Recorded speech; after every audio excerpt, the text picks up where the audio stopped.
Hey YouTube, it's Mr. Shadow1969 coming to you from Royal Caribbean's Enchantment of the Seas. I'm here in my stateroom here on the Enchantment. Now it's called a stateroom, not a cabin. The official name is stateroom.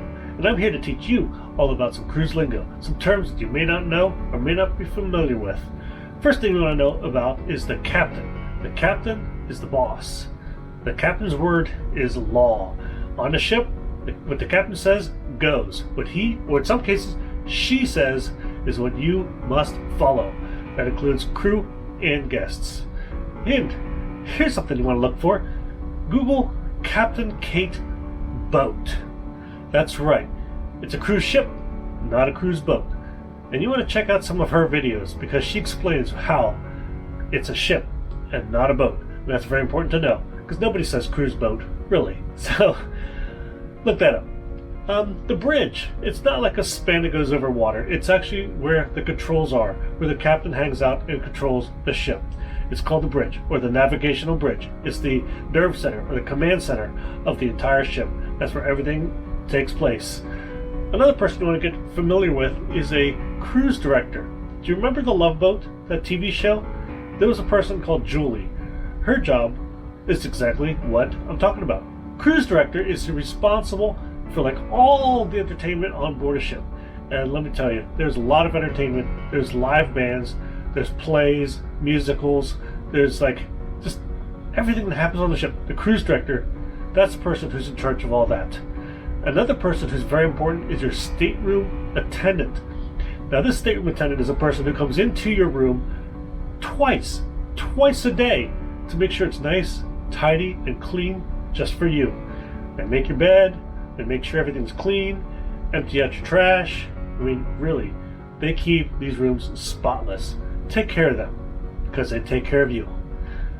Also, when you get on board a ship, they have what's called a muster drill. Now, it's not mustard. You don't put it on like hot dogs. It's called muster. And it's very important and required by law that you go to your muster station. You have to know where it is in case that there is an emergency. There is now, post-COVID, what's called e-muster. The e-muster makes things super easy, as now you do like videos on your phone. It's that simple. You still have to report to your muster station so you know exactly where it is in case of an emergency. Thankfully, knock on wood, never had to actually go there because I've never had an emergency on board, but it's very important to know where it is, so pay attention to your muster drill.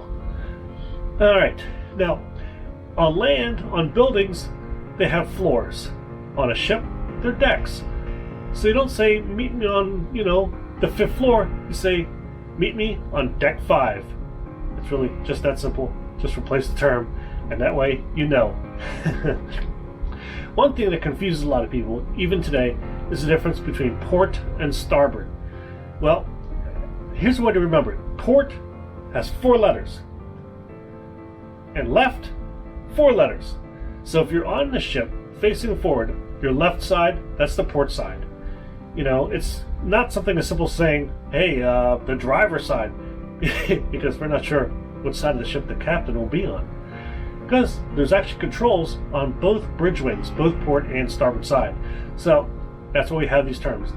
Let you know that if you're on the ship and you're facing forward, your right side is the starboard side. Left side, 4 letters, is the port side. That's an easy way to remember it.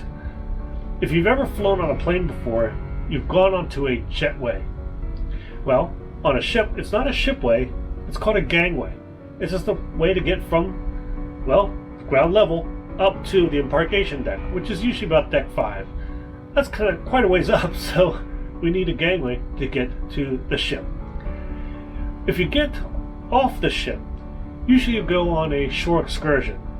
Shore excursions are like guided tours that the ship puts on, and in some cases, you must take a ship's excursion to get off the ship.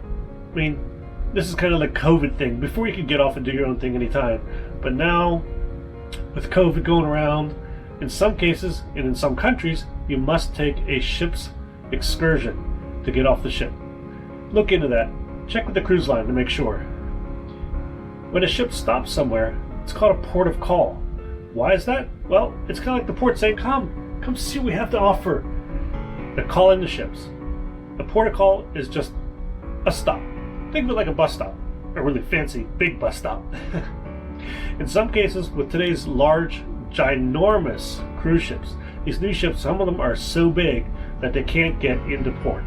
Some of the ports just aren't big enough or deep enough to allow such a monstrous ship to come, so they have to use a tender. Now, I know, I like my steak tender, but tenders are the term used for these smaller boats to get the guests, get the passengers from the ship to shore in case they cannot dock. Another fancy piece of technology that you'll appreciate is called a stabilizer. Stabilizers are kind of like airplane wings. They extend off the sides of the ship and they pivot to keep the ship upright, because if there's a slight tilt, guests get a little weird about that. And everyone wants a smooth, comfortable ride, so thank stabilizers for that. It makes a huge difference. And if you've been on a ship, you'll know and you'll appreciate them too. If you've ever been on a ship though, you'll notice that this ship, when it goes through the beautiful blue sea, when it glides through the water, it creates a little disturbance. That's of course from the propellers, the propulsion, and the ship itself. This is called a wake. It's also known as the engine wash, as it churns up the water. Now, it can be hypnotic.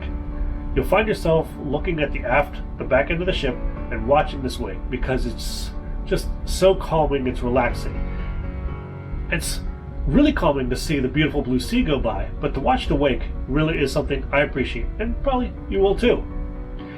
One of the oldest pieces of technology on all naval vessels has been the anchor. The anchor is a large weight that all ships will have that they can deploy to keep the ship in place. A lot of these modern new ships though will have what's called dynamic positioning, and this will keep a ship in place using computers and bow thrusters and azipods to keep a ship in place. Really cool, don't have to deploy an anchor, but even all those modern technologies and features, they will still have an anchor because it works. On land, if you go to like a restaurant, a hotel, or even in your own home, you have a kitchen. On a ship, it's simply called a galley. It's just like a kitchen, just on a ship, it's called a galley. Another weird thing is dry dock. Dry dock is kind of exactly what it sounds like. The ship goes into a giant box, they close the door, drain all the water out, and the ship is dry. Now, why would they do this? They do this to keep the ship, like, under the water parts. They have to inspect, clean, and sometimes repair them. And that's what they do. They go into dry dock. Kind of think of it as like an oil change for your car, just a really big oil change for a ship. Dry dock. A lot of these ships, the older ships especially, will have a large open area called an atrium, or sometimes called a centrum. It's a big, beautiful area where you can see all the way from like the lower decks all the way up. It's really an amazing and beautiful place. It's a great place to hang out, have a drink, just relax. Yeah. Now, the last thing I want to talk to you about is all aboard. Whenever they mention all aboard, let's say it's 5 o'clock, you want to make sure that you're on board before 5 o'clock. I always tell my brain, low buffer zone, make it 4 o'clock. That way I have an extra hour buffer to make sure I get back on time, because the ship will leave without you.